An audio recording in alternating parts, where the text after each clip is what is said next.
I am Zam Mang, Senior Minister of Chin Evangelical Baptist Church, which has been sponsored by First Baptist Church of Flower Mound since it has been started about 5 years ago.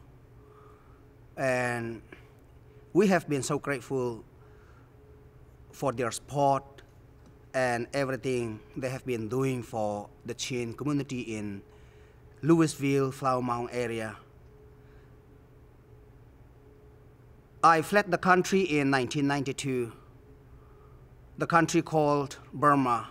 Now it is renamed Myanmar by the military government. We belong to Chin ethnic group.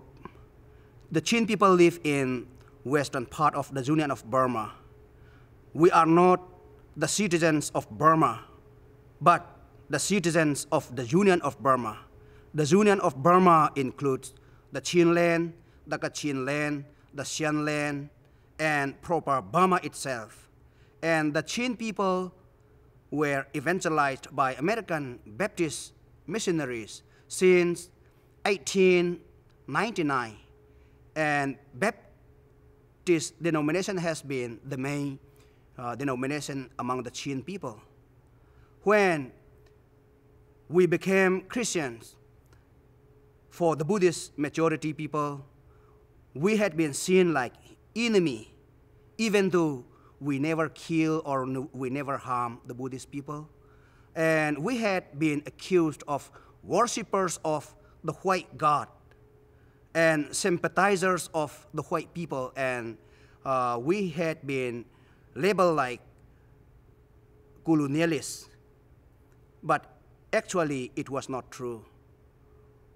We fought along with Allied troops in Second World War, and my great uncle was awarded BGM and even a rifle by Winston Churchill, Prime Minister of Great Britain during that time.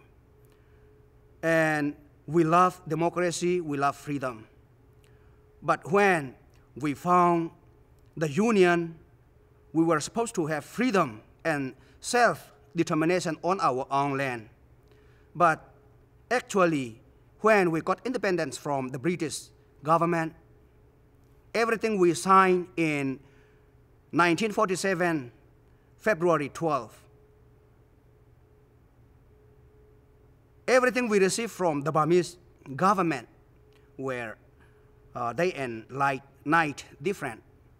We were treated like secondary citizens on our own land, and worshiping freely in our own land and in our church had been severely restricted, and we were not allowed to travel from village to village or region to region among our community itself. And that's why in 1962, General Ne Win claimed that the government was destroying the country. But when General Ne Win took power from Mr. UNU government, we expected we would have more freedom and religious activities will be more free. But actually, the new government became worse than the previous one. And socialism was very close to communism.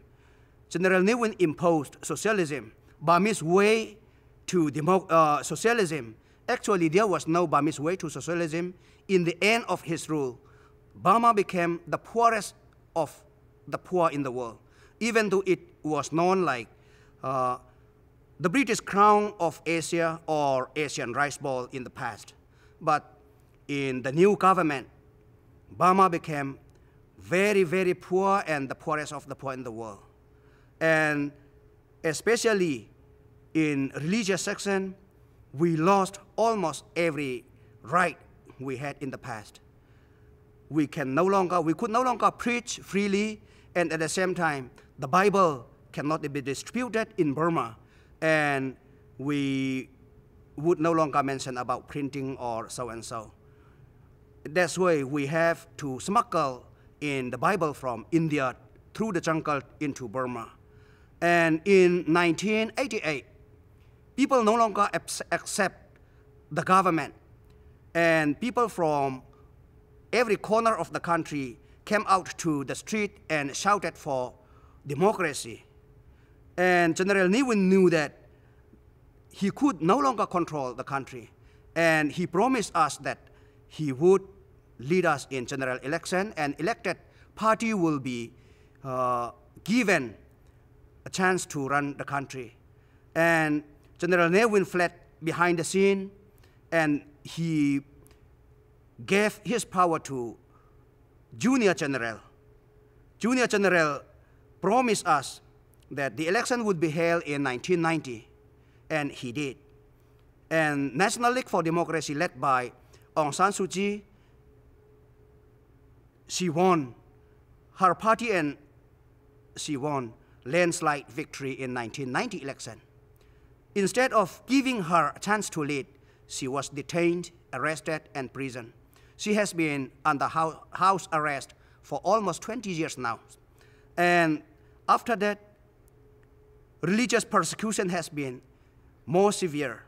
And I myself, that time in 1990, I was dean of Chin Christian College.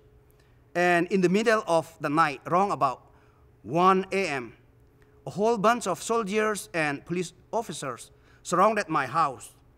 And I was treated like a criminal, even though I didn't do anything to the government or any party. But I was praying for new government, democracy, democratic government. And that's why I was asked again and again to appear and report to their office. And some of my fellow ministers asked me to leave because they have some kind of suspicious feeling on my activity and my belief. And that's why I packed my stuff and left my country in 1992. And I resided in Dallas area. And after that, one by one, the Chin people who fled the country joined me, and we are now in North Texas, about more than 2,000 Chin people. There are three Chin churches in the area, and my church is one of them. And I am so grateful that God is giving me a chance to serve my people who are in need. And I also thank God that Village Church and Flower Mound First Baptist Church have been standing with me in serving the ones who don't speak English, who knows nothing about Western culture, and they are deeply in need of assistance. And please pray for my people, my church, and everything they need, especially when they apply for a job. Without English, it is almost impossible in this time of economic crisis, but God is still faithful, and we have been blessed with bountiful food and lodging and everything. America is like heaven in our dream in Burma. Thank you so much.